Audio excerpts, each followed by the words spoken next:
Negosyong walang puhunan. Ang kwentong ito ay kwento ng buhay ko. Pero sa usapang negosyo at walang puhunan, siguradong makaka-relate ka dito. Kaya tara, let's go!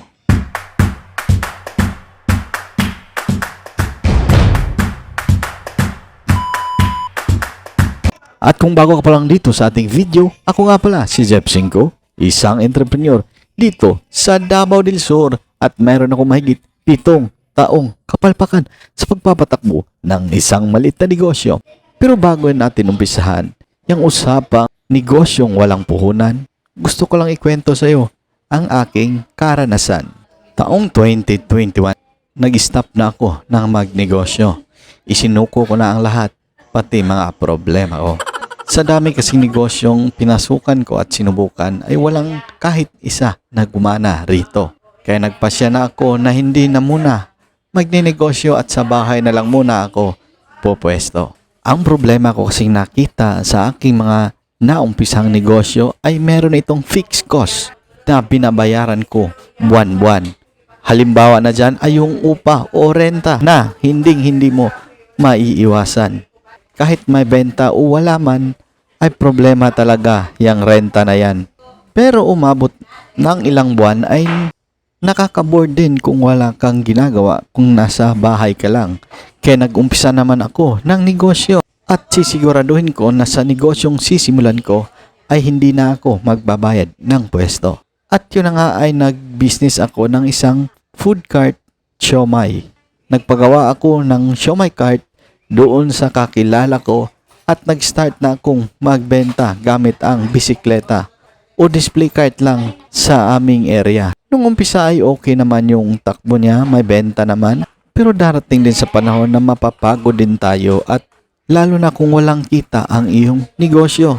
Kaya umabot rin ako ng mga ilang buwan at tumigil na rin sa aking ginawang negosyo.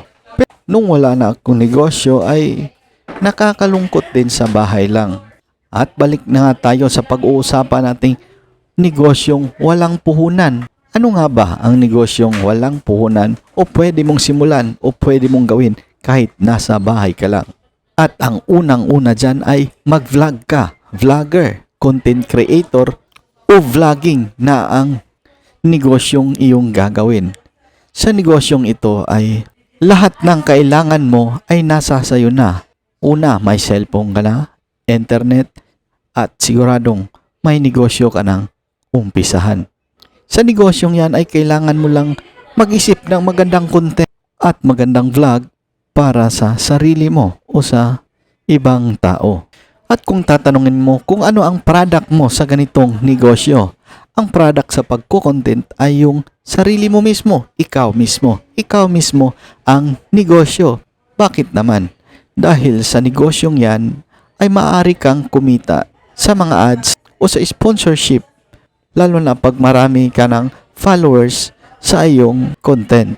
Pero sa pagko-content ay hindi talaga ganun kadaling makalikom ng maraming followers o maraming views sa iyong content dahil hindi lahat ay mapapasaya mo at matutuwa sa iyong ginagawa. Katulad nga rin sa akin, meron na akong 3 buwan sa pagko-content at hanggang ngayon ay hindi pa rin ako kumikita at wala pa rin sponsorship o ad sa aking vlog na ginagawa. Minsan ay nakakawala rin ng gana at nakakalungkot ang ganitong istorya, lalo na kung binuhos mo lahat at iyong ginalingan ay hindi ka pa rin kumita. Pero ang pagbablog o pagko-content ay para itong negosyo. Sa umpisa talaga ng negosyo ay wala ka naman talagang kita dahil hindi pa naman kilala ang iyong negosyo. Sa madaling salita ay aabutin ka ng ilang buwan, taon sa pagbablog mo o sa pagko-content mo bago ka rin kikita. Ang sikreto lang dito ay huwag kang tumigil kahit walang nanonood, wala kang views sa mga upload mo. Dahil katulad lang siya ng negosyo, pag tumigil ka, talo ka. Bakit ko nga ba ito sinasabi sa inyo? Kasi naniniwala ko na 5 o 10 taon pa mula ngayon ay hindi pa rin mawawala ang pagko-content o pagva-vlog. Sikat pa rin yan, kaya kailangan mo itong mapakinabangan.